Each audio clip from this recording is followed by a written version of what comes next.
Em nome do Pai, do Filho e do Espírito Santo. Amém. Proclamação do Evangelho de Jesus Cristo segundo Marcos. Naquele tempo, Jesus saiu da sinagoga e foi com Tiago e João para a casa de Simão e André. A sogra de Simão estava de cama, com febre, e eles logo contaram a Jesus.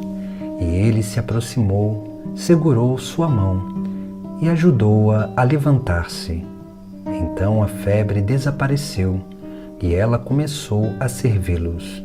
À tarde, depois do pôr do sol, levaram a Jesus todos os doentes e os possuídos pelo demônio. A cidade inteira se reuniu em frente da casa. Jesus curou muitas pessoas de diversas doenças e expulsou muitos demônios. E não deixava que os demônios falassem, pois sabiam quem ele era. De madrugada, quando ainda estava escuro, Jesus se levantou e foi rezar num lugar deserto. Simão e seus companheiros foram à procura de Jesus. Quando o encontraram, disseram: "Todos estão te procurando."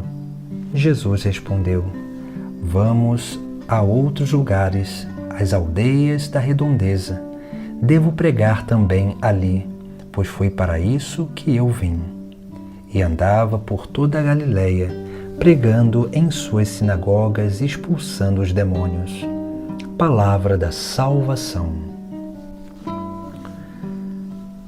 Hoje no Evangelho nós contemplamos um itinerário que Jesus Cristo nos apresenta daquilo que é a obra messiânica, uma obra que deve ser realizada também na vida de cada fiel, uma obra que deve ser realizada e deve ser transmitida a partir de cada cristão. Se nós olharmos bem, na primeira parte do Evangelho, nós vemos Jesus indo com Tiago e João na casa de André e Pedro. Neste lugar, Jesus vai encontrar a sogra de Pedro de cama, com febre. E ali nós vemos que Jesus ele vai curar a sogra de Pedro.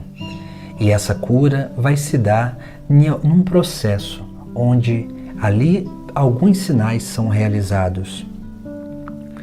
Se nós pegarmos o texto, vamos ver que Jesus se aproxima dela. Isso significa que Deus tem sempre a iniciativa. Jesus segurou sua mão e ajudou a levantar-se. Veja que aqui também, Jesus ele sempre nos dá a mão para que nós possamos levantar daquilo que são as nossas fraquezas, daquilo que são as nossas debilidades. Quando o texto sagrado diz que a sogra de Pedro estava de cama com febre, isso significa que a febre é um sinal de um mal interior, que nós não sabemos qual é, mas Deus sabe. Por isso que nós precisamos cada vez mais segurar a mão de Jesus, para que assim nós possamos ser levantados dessas nossas fraquezas. Porque muitas vezes nós contemplamos em nós aquilo que são as febres, a manifestação externa corporal. Mas nós precisamos aprender a identificar qual é a origem da nossa fraqueza, dos nossos pecados, a verdadeira raiz dos nossos males.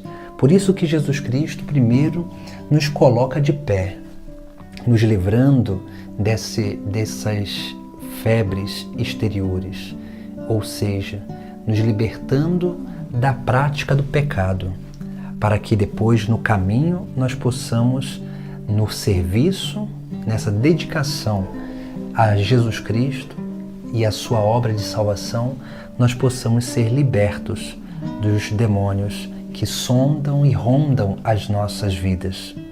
Depois, na segunda parte do Evangelho, nós vemos que Jesus Cristo nos dá um outro ensinamento, que também é essencial e importante para a vida de cada cristão. Porque nós vemos que de noite ele vai rezar a sós, ou seja, essa busca pela presença do Pai do céu, essa busca de unidade com Deus, essa busca que nós precisamos também ter, de dedicar tempo a sós, no silêncio, para escutar a voz de Deus. Porque somente assim nós seremos capazes também de permanecer no caminho. E permanecendo no caminho, sermos curados e libertos daquilo que é a obra do maligno. Na última parte do Evangelho, nós temos um outro ensinamento. Um ensinamento que é contra a soberba e a vaidade. Porque Jesus Cristo, estando nesse lugar a sós, a rezar, os discípulos vão ao seu encontro. Quando os discípulos encontram Jesus, eles vão dizer: todos estão te procurando. Mas Jesus Cristo, ele dá uma resposta acertada. Jesus, ele fala unicamente: vamos a outros lugares, às aldeias da redondeza, pois devo pregar também ali, pois foi para isso que eu vim. E assim Jesus, ele andava por todos os lugares, pregando a boa nova do Evangelho.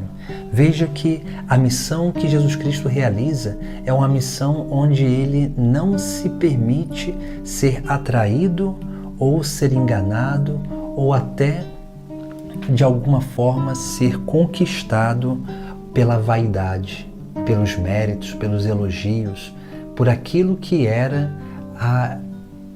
a glória que o povo dava a ele. Porque para Jesus a única coisa que serve é a glória divina. Por isso que Jesus Cristo, ele não se apega aos elogios, àquele anseio daquela multidão de estar na sua presença. Jesus, ele não se envaidece com isso, mas ele foge desse lugar onde ele poderia estar num palco, sendo visto por todos e sendo glorificado pelos homens. Por isso que Jesus Cristo, ele ensina aos seus discípulos que a obra que nós realizamos é uma obra que deve dar glória somente a Deus. E nós não podemos nos apropriar dos méritos dessa obra e nem da glória dessa obra, porque tudo deve ser dado a Deus. Por isso que o Evangelho de hoje nos mostra esse itinerário, um itinerário onde nós precisamos dar esses passos concretos na nossa vida, esses passos onde nós vamos sendo libertos, levantados pelo próprio Cristo, onde nós vamos cada vez mais crescendo nessa vida de unidade com Deus, pela vida de oração, a exemplo do próprio Cristo, para que assim nós possamos nos libertar da soberba, da vaidade, que tenta sempre buscar retribuição e méritos pelas obras que nós fazemos. Todas essas desordens estão em nós. Por isso que Jesus Cristo, ele vem nos ensinar o verdadeiro caminho, que é um caminho de desapego, de renúncia de todas as glórias mundanas, para unicamente experimentar a glória do céu. Em nome do Pai, do Filho e do Espírito Santo. Amém.